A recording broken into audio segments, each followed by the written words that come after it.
and welcome to FPL Mate, your best mate for fantasy Premier League content for the 2023-24 season. My name is Dan.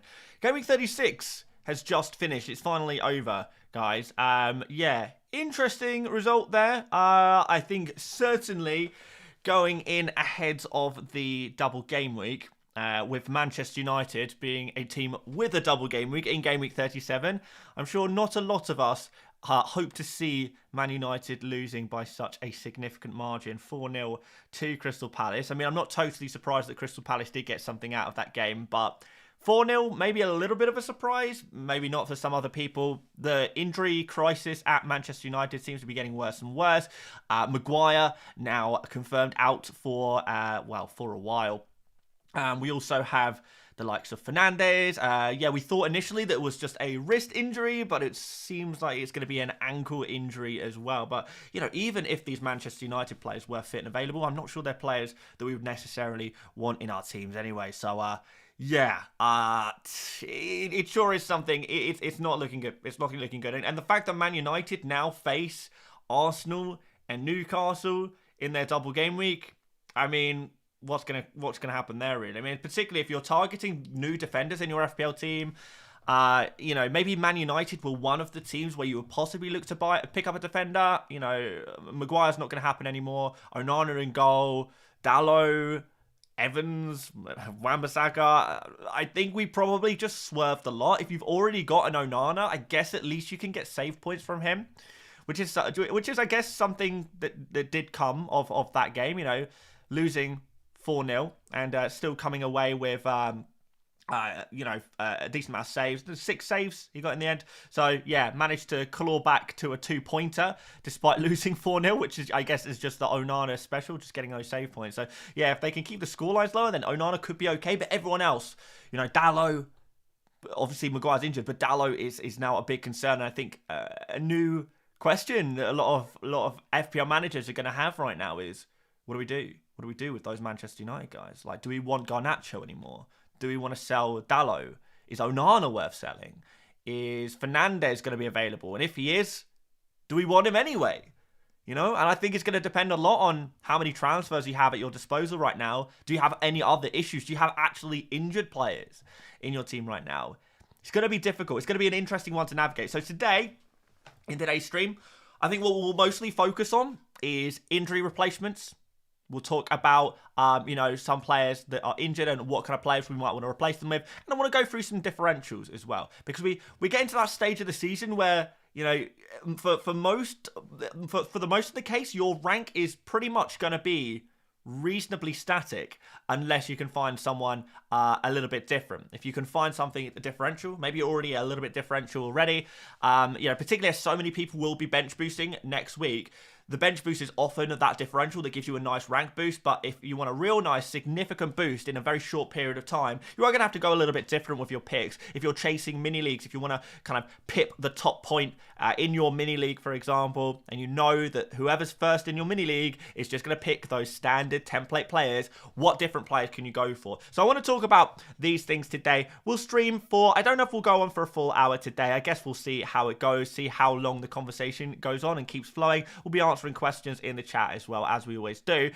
So yeah, guys, if you do enjoy this one, make sure you do drop a like, do subscribe if you're new around here as well. Of course, if you want to chat in the stream chat, you have to be subscribed. So yeah, click that button. We are still targeting, well, really, we're targeting 200,000 subscribers before the new season starts. So if you wouldn't mind helping us along in that goal, that would be massively, massively appreciated, particularly if you've been enjoying the content but haven't quite subscribed yet. That would be massively appreciated. So, guys, let's have a quick debrief on my team first. I don't want to spend too much time on it, to be honest. And in fairness, judging by the screen, it is not even there. And it's not even there. It's not even on screen. There we go. That's a bit better. So, yeah, this is what I'm looking at right now. So 107 points in the end. No bench jam for me because I don't own Bruno Fernandes, so I couldn't get any sneaky Bruno points off the bench. But aside from that, I think the game week went pretty well. The differential in De Bruyne didn't pay off, but you know, players like Jackson and Petrovic, these are fairly differential players still. Only owned around 30% at my kind of rank. Branthwaite, 5 points, quite nice. Penalty assist there, a little bit of luck there, but we take it all. And yeah, just in general, a nice, healthy green arrow for me. And now it's looking increasingly likely that I'll be able to consolidate a top 100k finish, despite a lot of, poor results earlier on in the season. So yeah, I think we're back. I think we're back, baby. But yeah, moving on. Before we go to the main content of today's video, I have to give a shout out to FanPrince. I say I give a shout out to FanPrince. FanPrince is my merch company that I run with a friend of mine, and we have recently released a whole bunch of kind of mini league prizes that I thought I would show for you guys, because I know a lot of you guys are in mini leagues, and maybe you want to have some prizes for your mini leagues to give out this year. If so, please do consider fanprince.uk for those prizes. There's a link in the top of the description, but it's a very simple address to go to as well. You can get 20% off everything if you just enter code FPL Mate at checkout. One word, FPL Mate, 20% off everything. So look at these prices, but then take off 20%. Ship to a lot of places around the world as well. So we've got t-shirts. If you have kind of t-shirts, we have got mugs, all kinds of mugs. Some are a bit amusing, hungover, unknown return date. I thought that was a pretty fun idea. I love FPL t-shirts, man flu, 75% chance of playing. This one I love. The I love FPL t-shirt with the red arrow on it. I think it's amazing. And yeah, there's loads of the captain's mug. You guys know I have a captain's mug that I always use. There's a whole bunch of mugs actually. We've put out some new mugs. Let's find. I think that's the page I was just on. So there's mugs that all say like for the latest season mug. Let's just search mug. So you can have like a mug that says like champion for your season or whatever. So mini league winner 2023-24.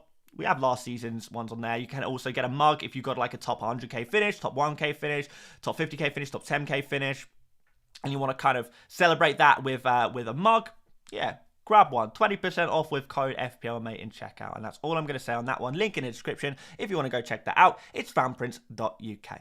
Sorry guys, we do have to plug certain things. We don't do too many sponsorships on this channel, so it is important to help keep this channel running, that we do make sure that we are we got to give the occasional plug to it. So hopefully that's fine. So let's talk about some replacements. Let's talk about some injury replacements first of all. So I want to go on the Fantasy Football Hub website. Again, shout out to Fantasy Football Hub. You guys know we love this website over here on the FPL Mate YouTube channel. And I want to first and foremost go through some potential midfield replacements for Bruno Fernandes, because I know we don't know for sure Bruno is going to be out for game week 37. Hopefully we'll get some more information over the coming days. But he's definitely a player that people are thinking about replacing. I think having that luxury to go for a new midfielder is probably going to be actually quite a nice thing to do, because we're looking at the defenders at the moment for transfers, and a lot of people want to make defender transfers. But is it going to be worth it? Is it going to be worth it? Because we're not really expecting too much from any defenders right now. So let's look at some midfielders. In fact, let's probably use the point predictor tool for this job and just go for midfielders. Let's just have a look at Game Week 37 and see who the kind of top picks are. I've got a couple of ideas of players that I quite like to suggest to you guys.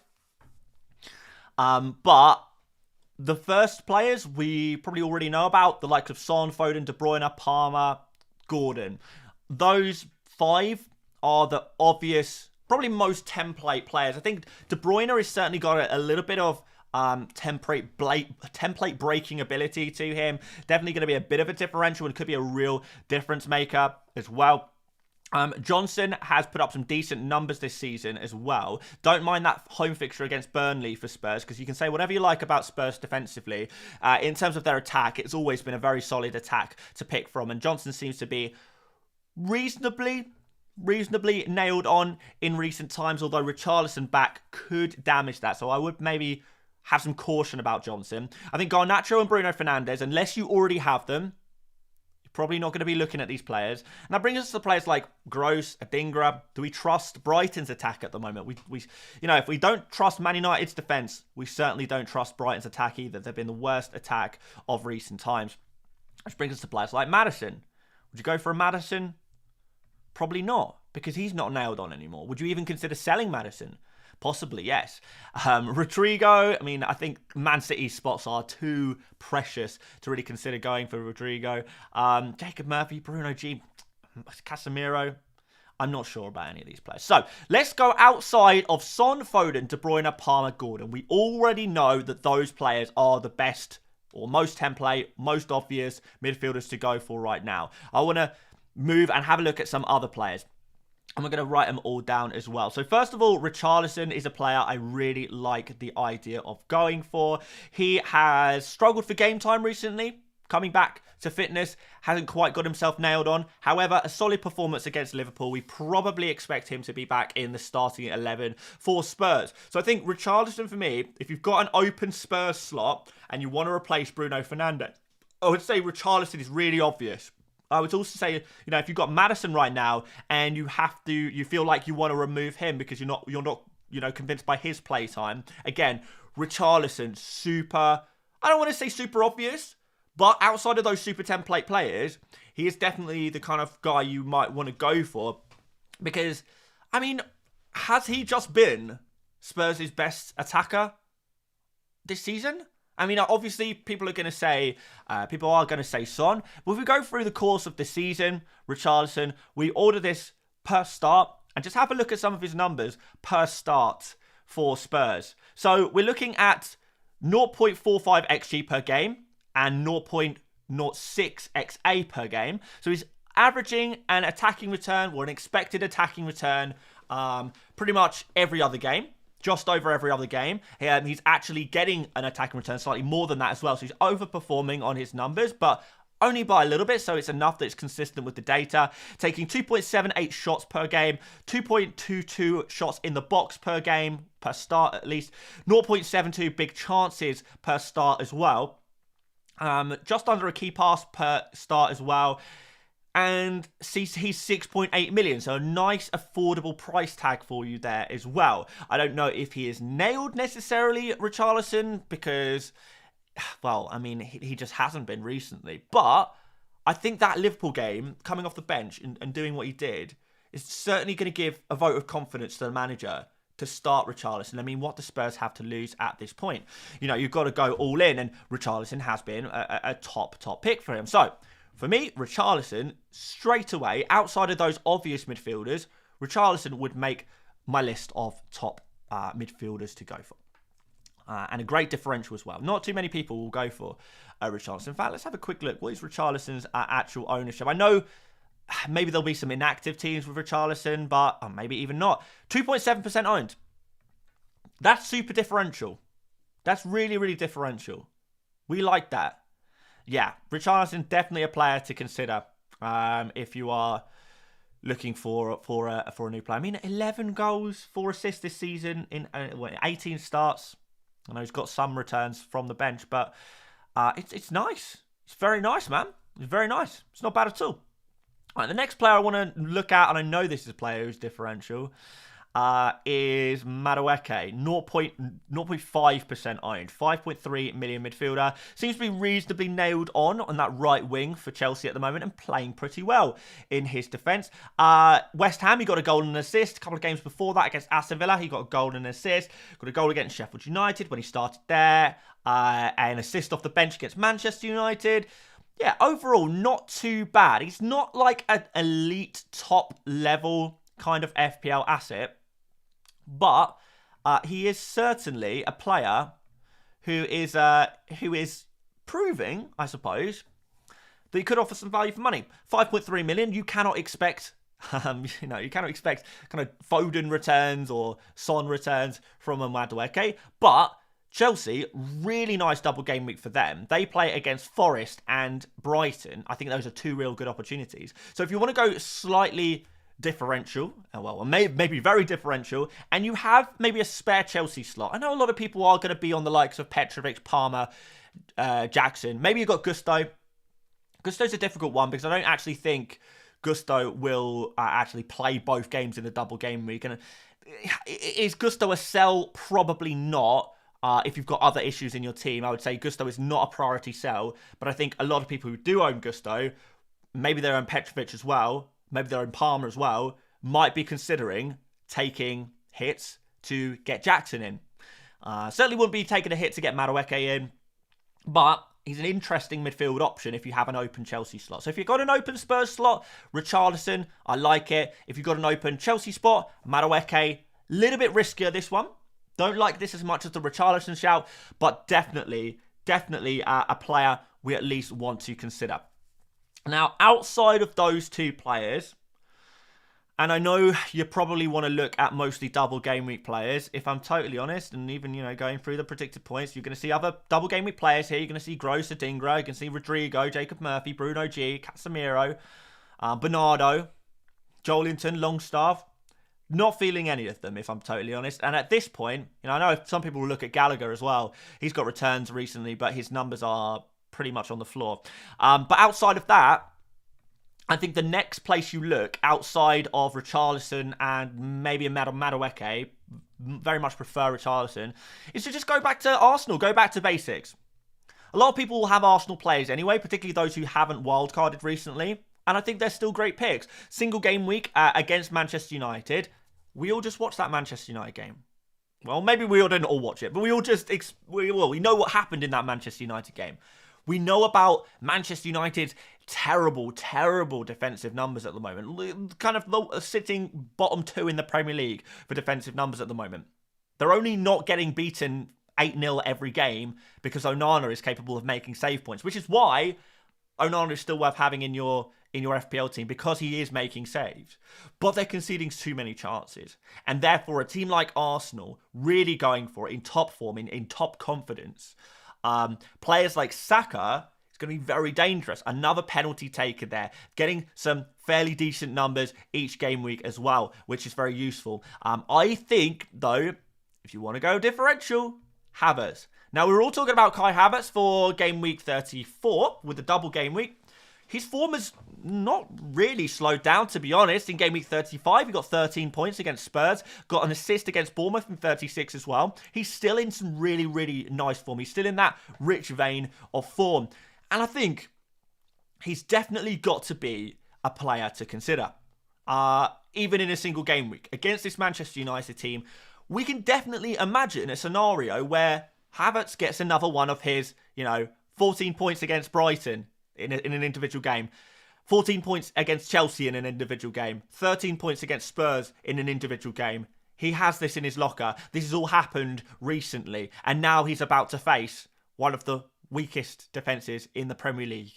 Manchester United, bang out of form, huge amount of injuries, don't look up for it. Almost a team that seems almost giving up. Bad situation all round at Manchester United right now.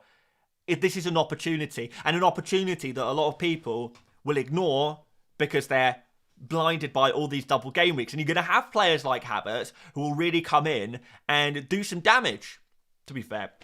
So, yeah, if you really want that double game week player, I think Richarlison's the obvious one to go for. Madueke, maybe.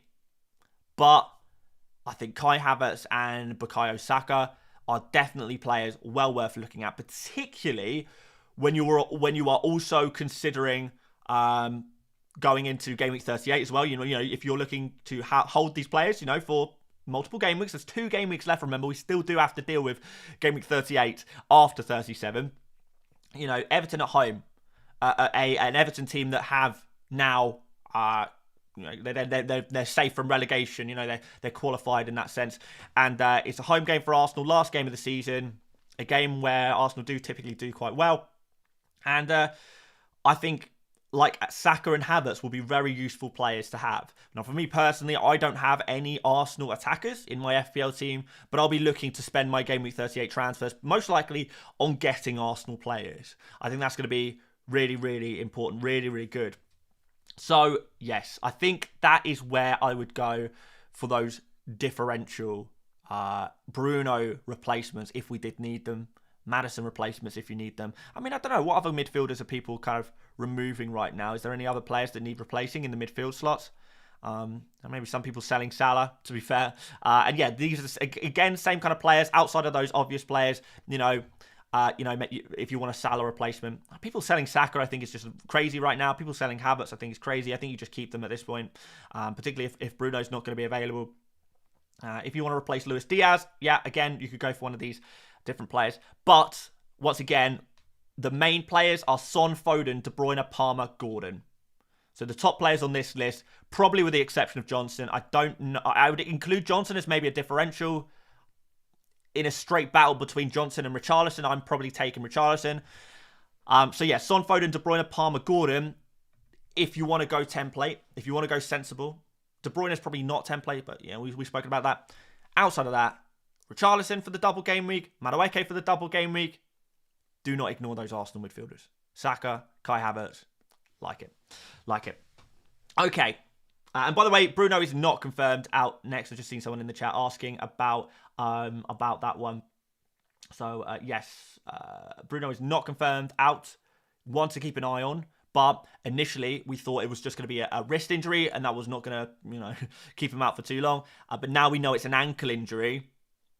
This could be more significant. And even if he is back for next game week, it could be that his minutes are managed. So we'll keep an eye on that one. We'll keep an eye on that as the week progresses. It's very difficult to make final decisions on the Monday. But yeah, we'll keep an eye on it. And guys, we'll keep you updated as always throughout the week.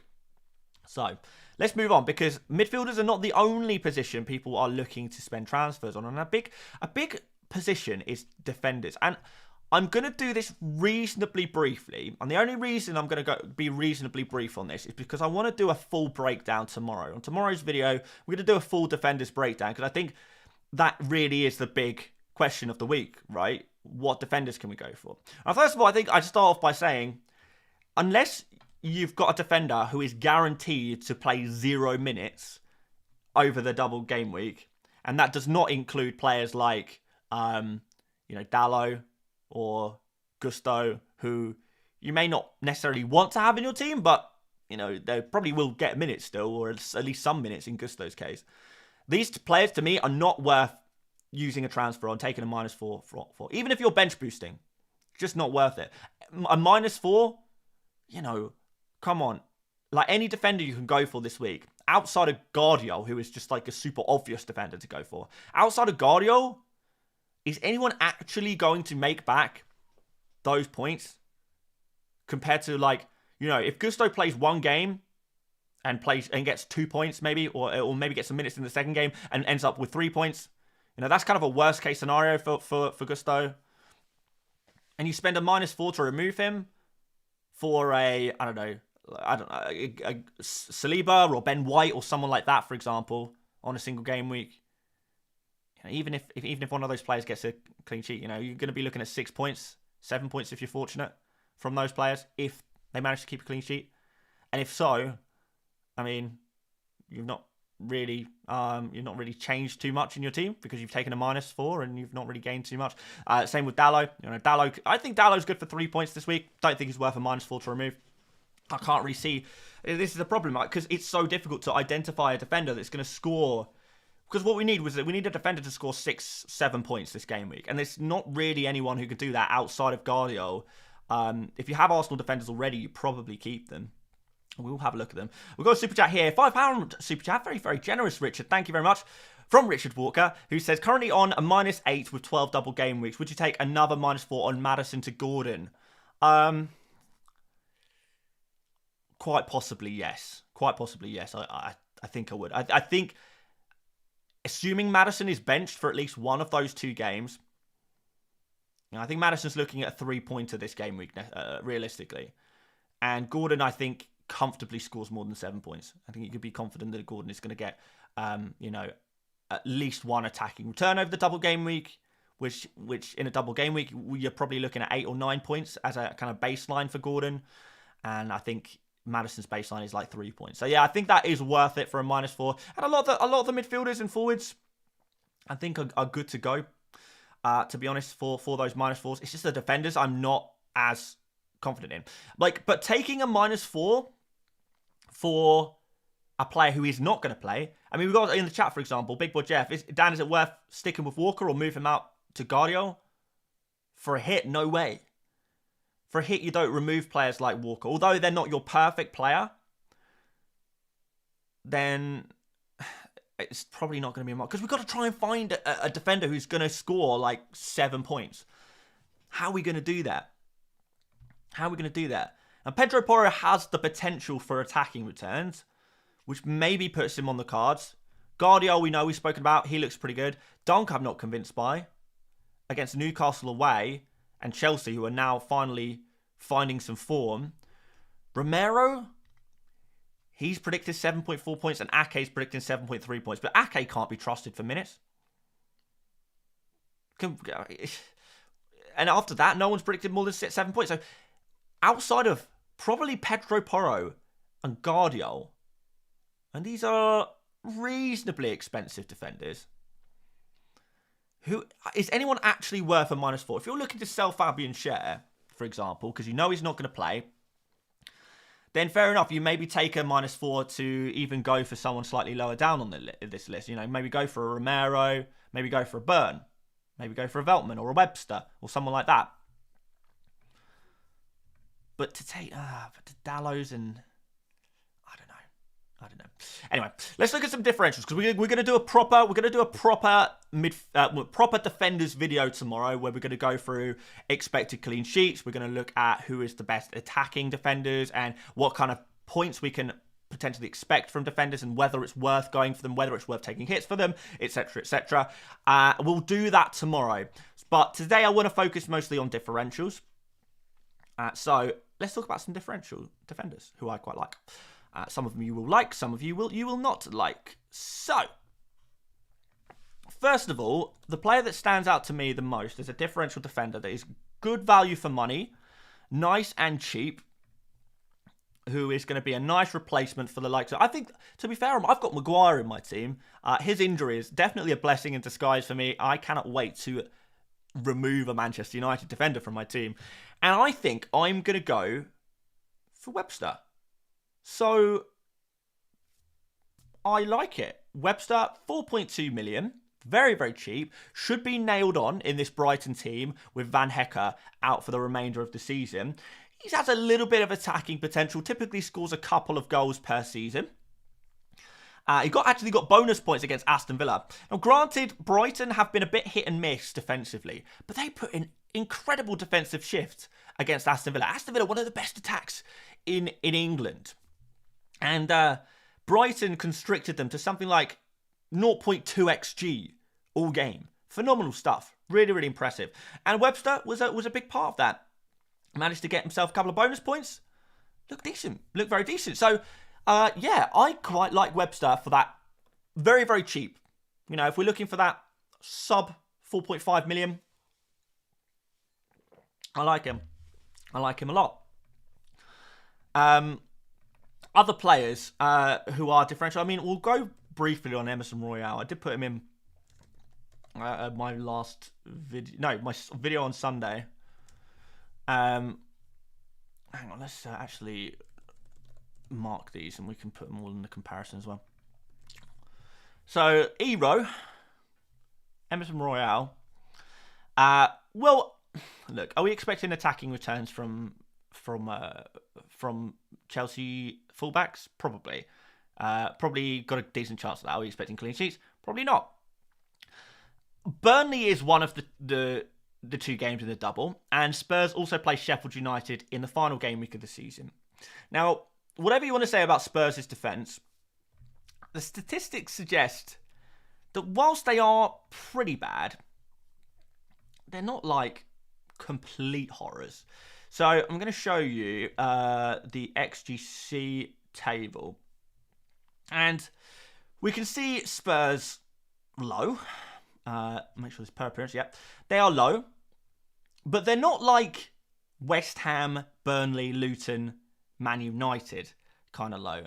And this is since the last international break, so you've got a fairly decent sample size there. Manchester United will update, I imagine, over the next 24 hours, and we'll probably see them even lower.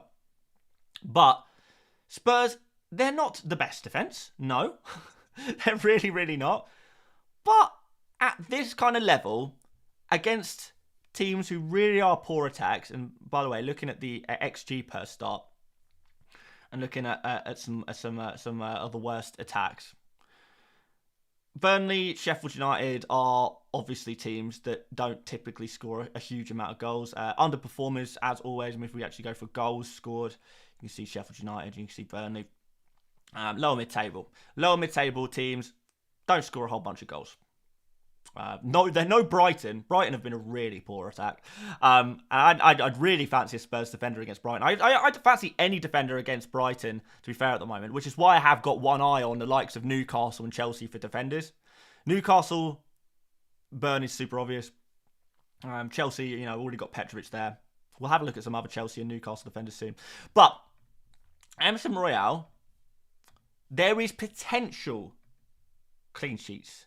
It's unlikely. But hey, it's a double game week, plus then Sheffield United in the final game week.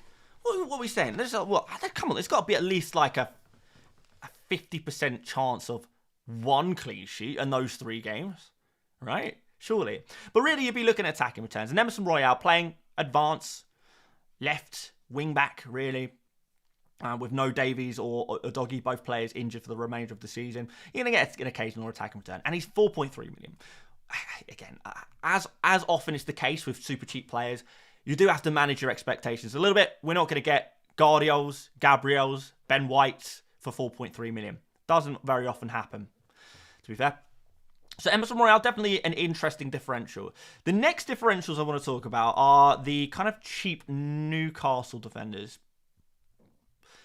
So we're talking the likes of, Hall and Livramento. Possible shout out to Kraft. It's a difficult one here, because I think Burn is just your safe defender from Newcastle. Right, really safe pick. You know he's going to start. You know he's decent for attacking potential as well. But we're talking about differentials now. Trippier, is he actually going to be available for the double game week? How much is he going to be able to play in the double game week? Currently undergoing an individual rehabilitation plan. Is that going to set him up for the double game week? Maybe, maybe not. But the fact that it's maybe, maybe not, casts doubt over the likes of Hall and Livramento, who a lot of people are looking at. Hall and Livramento, people are thinking, oh, there's opportunities here. Hall is 4.2 million. Livramento is 4 million.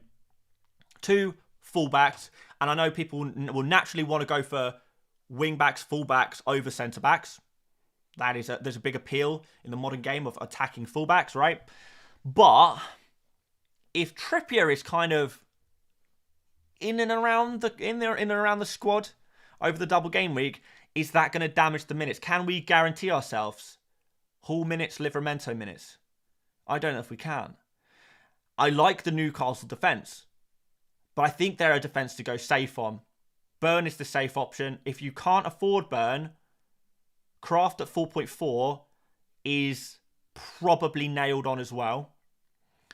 So I would say, if you want to go differential, Kraft, but I mean, like, we're totally honest with ourselves, guys. Unless one of these gets an attacking return, any Newcastle defender you do get isn't going to be a differential, because if you, say you manage to go for Kraft over Burn, well, if Newcastle keep a clean sheet, both players get the clean sheet points. You haven't gained anything by going for someone slightly different. So we are looking for attacking returns to get something different. I don't think any of the other cheaper defenders at Newcastle offer any more in terms of attack than Burn does. Being that set piece threat, and he's taking shots and stuff. I think Hall is interesting. He's definitely interesting, and does offer a little bit attacking wise. But if Trippier comes back, does then Livramento move to left back, or does Trippier go to left back and does Hall drop out of the starting 11? I don't know. Hamza, we'll talk about goalkeepers a little bit shortly. But yeah, certainly I don't know. I don't think I'm convinced by any Newcastle differential defenders, if I'm totally honest. Which brings us to Chelsea. Chelsea are a minefield for defenders. They have been all season. And it's only going to get worse. A lot of people have been looking at the likes of Chalobah recently. He's been doing really well. But Chalobah's been playing at right back for a few games recently for Chelsea. And why has he been playing at right back? Because Gusto's been injured. But now Gusto's back on the bench in Game Week 36. Is Gusto going to play some game time? Is Chalobah going to play some of that game time at right back? Is Reece James going to potentially be available for some minutes over the double game week? Maybe. You know, we've seen him in training. What about the centre-back positions? Thiago Silva, is he nailed? Not always. Badiashile. Gilchrist's been playing some game time at fullback as well. At right back. Where do you go? Cucurella, people will be looking at Cucurella. He's been playing well. Played pretty well recently. 4.8 million. Could be decent. I think if I had to go anywhere, it would be Cucurella. I'm not too worried about Chilwell coming back quite yet. But Colwill was back on the bench as well, wasn't he? Colwill's played some games at left back. So where do you go for the Chelsea defenders? The answer is every single Chelsea defender is rotation risk this game week. Every single one. Cucurella is possibly your best bet. But even him is not guaranteed minutes. So, it's difficult. If you have Gusto already, if you have a Chelsea defender already, you probably don't take a hit to remove them. But I don't think any of them would make my perfect squad, if you like. Even if you're looking for differentials, I don't think any of them offer too much, well, enough going forward, with maybe the exception of Gusto. I don't think they offer enough going forward to actually justify, you know, going for them even as a differential. I mean, maybe Gusto is the exception, but I don't think I buy Gusto. If I have him, I keep him, probably. Certainly don't take him out for a -4.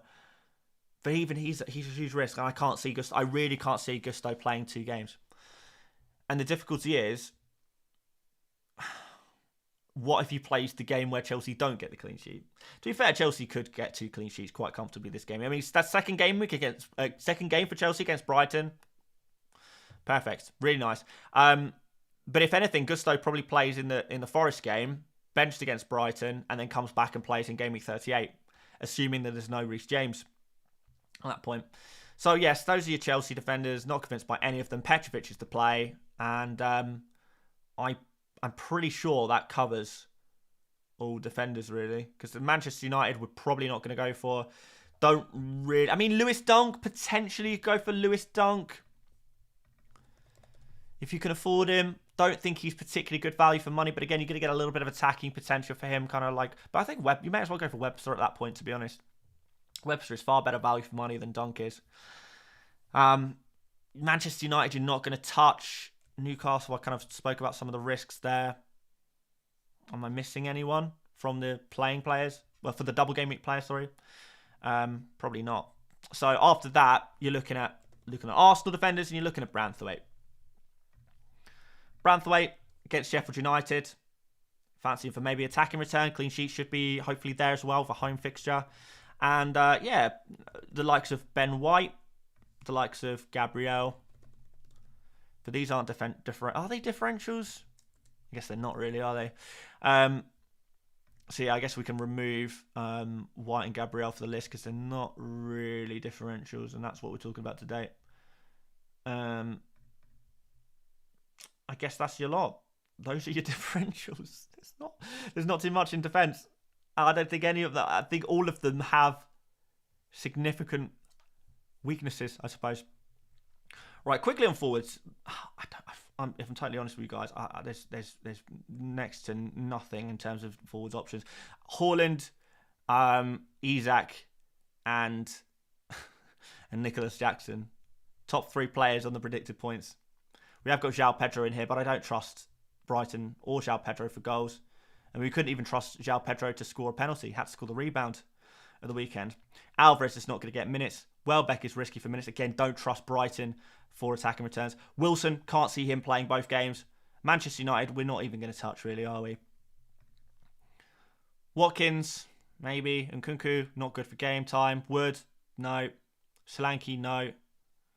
I mean, if you have these players already, you maybe keep them, but none of these players are really players you buy. It really is. If you're going to buy forwards, they should probably be one of the top 3. And in fairness, Jackson is still a bit differential, but I think by the time we get to the game week 37 deadline, he will no longer be a differential. The only reason Jackson's been able to maintain his differential status so far, and maybe this helps Jackson going into game week 37 as well, is because he has such a bad reputation among football fans who, you know, don't really rate him as a player or whatever, and that people swerve him in FPL. But people who have gone for him, taken the risk on him, it's gone pretty well so far. And I think more people will be more attuned to that, particularly as there's so little option. So little option elsewhere. There really isn't. So forwards, there's nothing, guys. Unfortunately, there's nothing to talk about among forwards. I mean, someone mentioned Wilson in the chat earlier. I wouldn't touch it. I can't see Wilson playing 2 games in the double game week. I mean, it's potential. One part of the appeal of Wilson, in fairness, was his penalties. And it looks like Isak's going to be on penalties for the rest of the season, chasing that golden boot. I think if Wilson was guaranteed minutes, you would go for him, of course. That's the kind of player Wilson is. Like, whenever Wilson's nailed, you go for him. But I think the form of Isak, I can't see Newcastle playing with a 2-man strike force every game, necessarily. Fair enough against Burnley. But is that going to happen against, you know, Brighton, Manchester United? Not as convinced by that one. So, there we go.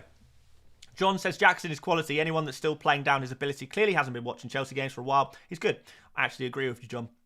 And he was showing some positive signs. His finishing has not always been there, but actually, if you watch him play the last few weeks, he's looked good. Not just in front of goal. You know, in general, his general play has been good. He's been a player in decent form. And he'll continue to play. And I think he'll do well over this double game week as well. Super obvious player to go for if you're looking for a new forward. Super obvious. Right, goalkeepers. Vicario, you could go for. I mean, without the prospect of attacking returns, the Chelsea defence, you probably don't like the look of them. Edison, you want to use your Manchester City slots elsewhere, given the option. If you've already got Vicario, if you've already got Edison, you stick with them. But if you're looking to bring in new players, these are probably not the guys you go for. Dubravka, Nick Pope back on the bench of the weekend. Would I buy Dubravka now? No. Too risky. I think Pope has a serious chance of getting some game time over the double. Petrovic, love him, but not a differential. Or is he? To be fair, he's still only around 30% owned at my rank. Or I don't know what his overall player base numbers are like. Okay, so 6.2% overall. That is differential, but I don't know if we can count him as a differential because I know quite a lot of us do own him. So, yes, he is the goalkeeper to go for sure. But Bruggen, there's no guarantee he plays both games. Brighton have been doing the goalkeeper jiggery pokery, changing around things too much. Not trustworthy. Onana, if you have him already, you keep him. Again, you don't trust Manchester United defence enough to buy him now, though, do you? Against Arsenal and Newcastle, Christ alive, they could be in for a serious hiding. And outside of that, we're looking at the single game week goalkeepers. Jose Sa you wouldn't go for with Crystal Palace's form and Wolves' form, in fairness. Pickford and Raya stand out among the single game with goalkeepers, and everyone else is probably not just a don't buy, but also probably a sell. So very, very difficult one with goalkeepers. Have Petrovic and one of anyone, I guess. You maybe even stick with what you got because there's not a great deal out there outside of Petrovic. You know, I'm not even 100% sure about like the Everton defence against Sheffield United. I think you've got a decent chance of a clean sheet, but you know, it's far from guaranteed. You know, at least with double game week goalkeepers and defenders, you can play your odds a little bit there. People asking if Gusto will play. I think he'll play one of the 2 games. I don't think he'll play both. And that is all of the positions covered.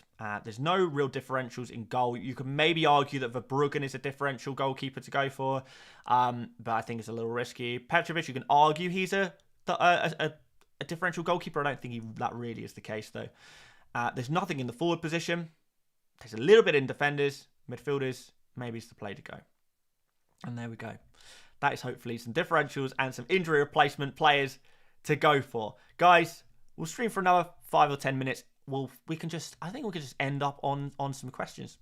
We'll just finish the stream off with some open questions. So guys, feel free to leave some questions in the chat. If there's any ones that look quite interesting and maybe applicable to all, then yeah, I'll be more than happy to answer them. See what you guys are thinking right now. Where's your head? Where are your heads at in terms of FPL on this Monday evening? I've got my team on screen, incidentally, whilst we wait for some questions to roll in. I like the look of my team for the bench boost. I think it's just I've got 2 free transfers, so I think it's just a case of removing Maguire now and replacing him with most likely Webster. Thought about Emerson Royale as well, but I think it's most likely be Webster. I don't really have too much money in the bank, and I would also quite like to save some money to make some Arsenal-related transfers in the final game week of the season. Not sure exactly who I'm going to bring in, but I do quite like the idea of going for bringing a Saka or a Havertz back in for game week 38, maybe even both. We'll have to see how that works out. Yeah, it needs to be figured out. But yeah, in general, I think we're looking pretty good to go for the bench boost. Just need to use that one transfer to replace Maguire and not think about it too much, because that's going to happen tomorrow. Tomorrow we'll be deep diving the defenders. So make sure you guys are subscribed and ready to go for that video. We'll try and do things fairly objectively, look at statistics and stuff like that, rather than giving too much opinion-based stuff this week, because it's got to be objective. So what we got in the chat? So okay, E7 says, who do we replace Bruno with? We already kind of covered this one, so we won't do that too much. But yeah, if you already tripled up on Newcastle, Chelsea, City, and Spurs, you'd probably just go for an Arsenal attacker, Saka or Havertz. Could be nice for the final 2 game weeks of the season. Ryan Lewis says, Maguire and Fernandes out for Saka and Romero. I don't mind it. Prefer it for free, but why not? Play Dallo or Aït-Nouri?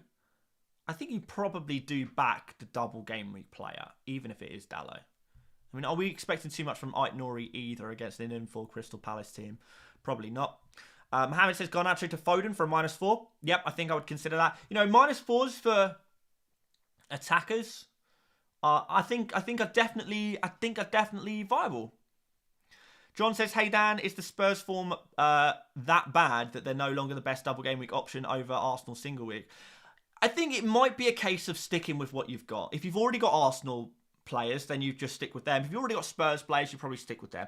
It's probably not worth spending transfers or taking hits to swap Arsenal players for Spurs players and vice versa, because Arsenal players are great in a single game week and Spurs players, probably in fairness, have higher potential in a double game week because you get more minutes. You could double the amount of minutes, double the amount of points potential. Your baseline is going to be higher immediately, and you know, a Spurs player that does nothing is going to score more points than an Arsenal player that does nothing. That the simple facts are, though, that the Arsenal players are more likely to do something in each individual game. So, yeah, Arsenal versus Spurs players, I think stick with what you got. And, yeah, there's probably going to be other areas of your team that's going to be more worthwhile of your transfers. Do we know how bad the Fernandes injury is? I know this is going to be the question of the week. No, we don't. We know he's got not only a wrist injury, but also an ankle injury. But we'll wait for more information on that before giving out too strong opinions. If you do have Bruno Fernandes, unless budget dictates you must make early transfers, it probably is just worth holding on to him until we get more news. We've still got Saturday deadline, so we've still got 5 days until the deadline, so no need to rush a decision there. Plenty of time there. Scott says, with so few good double game week options, is it worth replacing players like Doughty and Areola for a hit if on bench boost? Less so. You know, in fairness to Doughty and Areola, you're probably expecting close to 0 points from them anyway. So they might be worth replacing, in fairness. Only if you can find someone you quite like, though. Joel says, Gusto and João Pedro to Webster and Jackson for a -4 hit. I actually don't mind that. But bear in mind, that has the potential to go wrong. I mean, Gusto, although I don't expect him to play both games, there is a chance he does. And even if he plays one game, I think Chelsea, in their individual games, have a higher chance of clean sheets than the likes of Webster. And Gusto was also good for an attacking return as well. João Pedro is also a penalty taker. If you're selling a penalty taker, particularly on a double game week, you're always taking a risk. So Joel, in general, I prefer Jackson and Webster to Gusto and João Pedro, for sure. But, particularly for a -4, I don't know, man. Offcore is highlighting Wardville UK. Okay, you've got a problem, Wardville. I have 1.3 million in the bank and 1 free transfer. I've already got Isak and Jackson, and already have 3 City players. Who do I sell Watkins for to make the most of the double game week? You probably don't. I don't think you need to sell Watkins, because unless you go Haaland, which involves selling another City player, then I don't really know where else you can go. I mean, if you have De Bruyne, for example, and you would rather have Erling Haaland than De Bruyne, and by the way, I would very much rather have Haaland than De Bruyne if I could have one or the other. You know, to take a -4 and maybe doing Watkins and De Bruyne to a Haaland, and you could have to downgrade your midfielder. So, you know, maybe take him down to a Gordon, maybe take him down to a Richarlison, depending on what you can afford. Maybe go differential with a Madueke. Yeah, I would definitely consider that, a Watkins to Haaland move, by downgrading one of your other City players. If your other City players are like, I don't know, an Edison or someone, I think Edison's quite an easy sell. If you can fund Haaland with money, or you don't really have money in the back. It's a unique scenario. It's difficult to say without knowing what Man City players you have. I can't give unique, tailored advice to every different team. It would take forever. But yeah, that's just some general advice. I think it's okay to keep Watkins. Your bigger problem is you don't have Haaland. That's the big problem. Watkins is fine. Not having Haaland is not so fine. But there we go. Right. Vicario, Onana or Pickford. Would probably just back a double game week goalkeeper, to be honest. Like, Pickford is fine. If I had to choose who's going to score more points this game week, I would probably rather take a punt on Vicario or Onana. Possibly Vicario at this point, to be fair. Van der Ven, he's okay. Not bad for his price, but I'm not sure. Nofu says, I have Van Heck. Should I replace with Branthwaite or a double game week player? Yes. Don't know exactly which one. We're going to cover defenders in tomorrow's video. Sean asking for opinions on Richarlison. Yep, like him as a differential. Sam says, I have Dalot, Fernandes, Van Heck and Onana. Bench boosting this week. Please help. Game over. To be fair, I think Onana's fine for a bench boost goalkeeper. I mean, if we're looking for the second best goalkeeper for this game week after Petrovic, if we're excluding Edison because we want other Man City players, then yeah, you could do worse than having Onana. It's not too bad. Fernandes is an issue if he's injured. Van Heck is an issue if he's injured. Dalot, we're probably not expecting too much from this point, in fairness. Should I get rid of Gusto? I would not personally take a hit to remove Gusto. If you have a free transfer and nothing to do with it, I would consider selling Gusto. Or if you want to make a double transfer and bring in Jackson, for example, or a goalkeeper transfer and bring in Petrovic, or if you don't have Palmer and you need to remove Gusto. These are the only reasons I'd remove Gusto. I don't think he's a must-sell, necessarily. Ted says, playing catch-up in mini-league, differential captain or just go Haaland? It's so difficult because there really isn't another standout captain this game week. If there is, you could maybe argue it's Palmer against Forest and Brighton. But Palmer has not been in necessarily the form that he was in a few weeks ago. He can recapture that easily. He's good enough as a player. Wardville, you lose KDB. There you go. Simple as that. If you want to get Haaland, you lose KDB. Robert says, does Isak make for a good captain? I think, in fairness, I think there is potential there. I would feel very, very scared to go against Erling Haaland. But yeah, there's got to be some discussion about Isak. I mean, he's certainly almost a must-have player at this point, isn't he? And if he's a must-have player, then he's got to be in the captain discussion as well. I think if I'm ranking the top captains, it's Haaland, Palmer, Isak, and then maybe you throw in the likes of Foden and De Bruyne. Thankfully, I have all of these players. But it's that kind of this time of the season where so many people are going differential with their captain that actually, even if you go for the template captain, you can still gain. You can still gain from it, which is quite nice. Mateta to Wilson for a -4. I don't think so. No, I think I'd rather have Mateta. I think Mateta probably plays just as many minutes as Wilson over the double game week, if I'm totally honest. Is Reguilon worth keeping? Who do Brentford play? Bournemouth? Maybe. It's not worth spending. It's taking a -4 to remove him. No defender really is, unless they're guaranteed to not play any minutes. Those are the only defenders I would take -4s for. I know everyone's talking about taking -4s, aren't they, this week?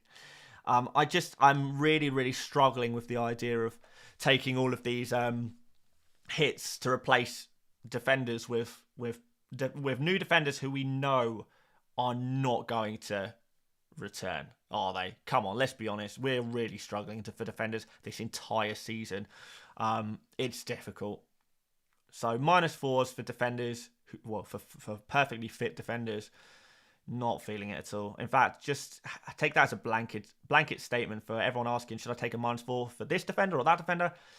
The answer is no, unless that defender is like a Schär, a Maguire, or a Van Heck, who we know are not going to get any minutes. Those are the only ones really worth taking a -4. To take a -4 for a defender who is, maybe not your favourite defender, but they're okay, just keep them. You may as well just keep them. So there we go. Let's leave it there because I think we pretty much, over the course of the entire stream, we've probably covered everything that you guys are talking about at the moment in the chat.